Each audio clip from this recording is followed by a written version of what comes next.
Okay, we have here the hear no evil, speak no evil, see no evil.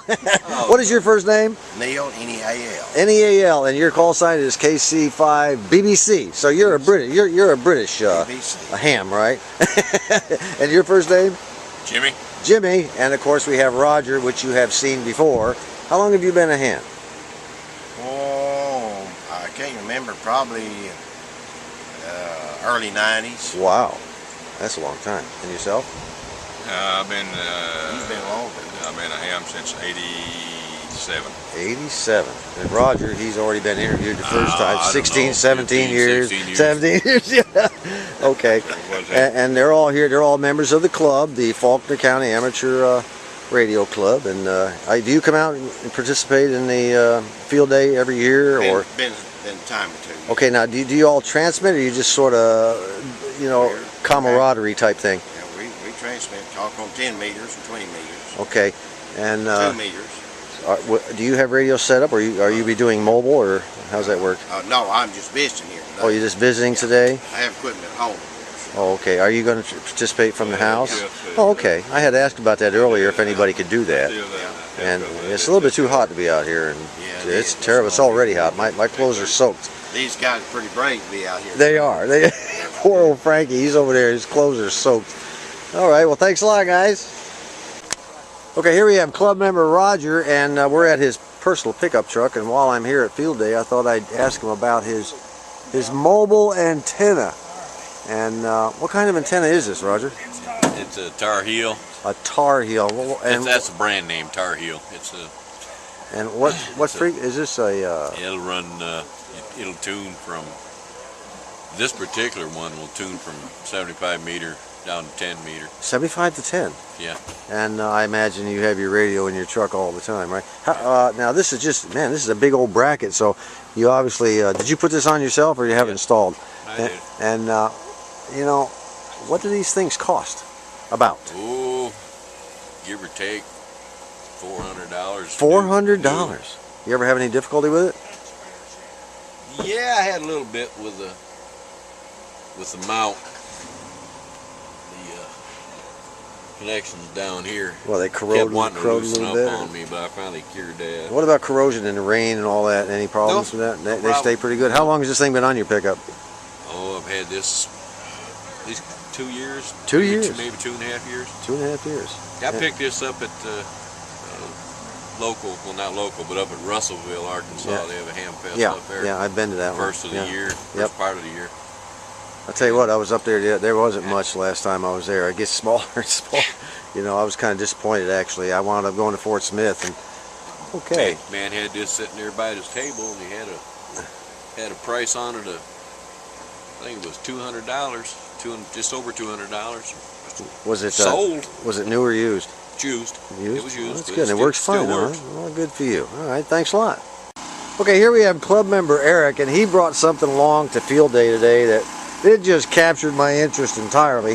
What we have here, this man is going to put up a balloon, and you're going to go about 60 feet, you said, in the air. He's going to fill this balloon with helium, and he's going to attach this antenna wire right here, which is TIG or MIG welding wire. Yep, that's just copper wire. And he's going to, what is the base for? Is that just to hold it down? Okay. Anchor my ground plane.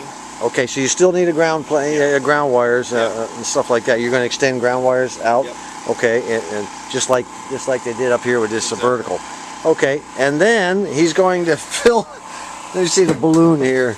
This is really interesting. Hang on a second. Let me get this balloon out of the bag here. This is the balloon he's going to be putting up. It's in a bag, and it's actually a meteorological balloon. And I asked him, I said, well, what are you going to put in the balloon? He said, well, obviously I'm going to put helium if I wanted to go up. And I said, well, where do you get helium? And where did you say you got helium? Walmart. Walmart. Walmart's got everything. I can't believe it. It was in the party section, you said, where they have balloons, and I guess they fill them up. Balloons, they got plates, and yeah, that's the birthday party section. That's incredible. And this is the tank right here, right? And it'll take that entire tank. It'll take that entire tank to fill this balloon. Now, is that refillable? That tank? No, it's not. It's disposable. That's not too sharp. I wonder if you could make it refillable. It's pretty thin. I don't. Well, that's very light. My goodness, that's really light. Yeah, I know. I didn't realize helium was quite that light in a tank. My goodness. Well, I'm impressed. If I can get the thing to sit up, it won't sit up. There we go. I don't want that thing to tip over and blow on you. Well, that's really interesting. I have to leave for a couple hours, and when I come back, I'm going to watch you inflate this thing. You said you're going to be leaving yourself, and you'll be back around 6 o'clock.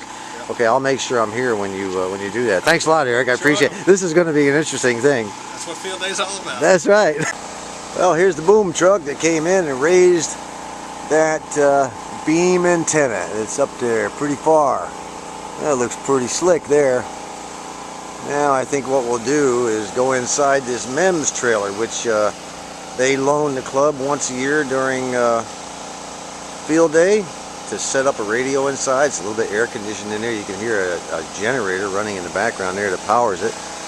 Let's go inside. One station is set up there for HF, and the other one is set up here on top of the hill in the pavilion. The name that I could not remember earlier when I first got here. So let's go inside the old MEMS trailer and see what we can find. USL, copy 2 Alpha, Arkansas, over. Okay, 2 Alpha, Arkansas, thank you. Section was 7-3, good luck. NLI.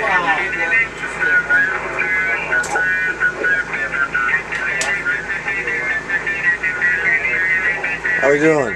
Good, John, how are you? Well, I'm back to film you guys in action here. I'm impressed already. Now, these are all the contacts we've made right here, right? Now they're over here on the computer. I mean, that's the same information though, right? That's my strike. So you're the logger, right? Yeah. And he's the speaker, right? And the guy that's talking on the radio is a loggee. Aha.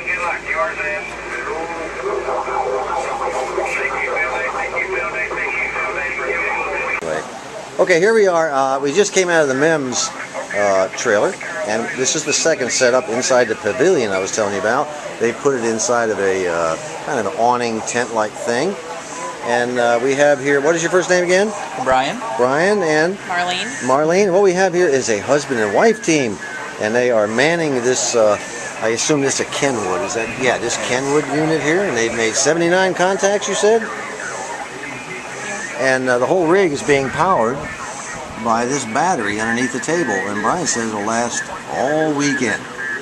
But the brains of the whole outfit is right here, this lady right here. She's manning the computer. That I understand. I know what this is. And it's pretty hot out here, pretty brutal. How long do you intend to sit here? All till the end. Till 1 o'clock tomorrow afternoon. You're not going to sit in this tent until 1 o'clock tomorrow afternoon. I'll have to go home and take care of the dogs. But Yeah, I mean, it's a kind of off and on. Someone will take your place, and then you'll come back. Is that right?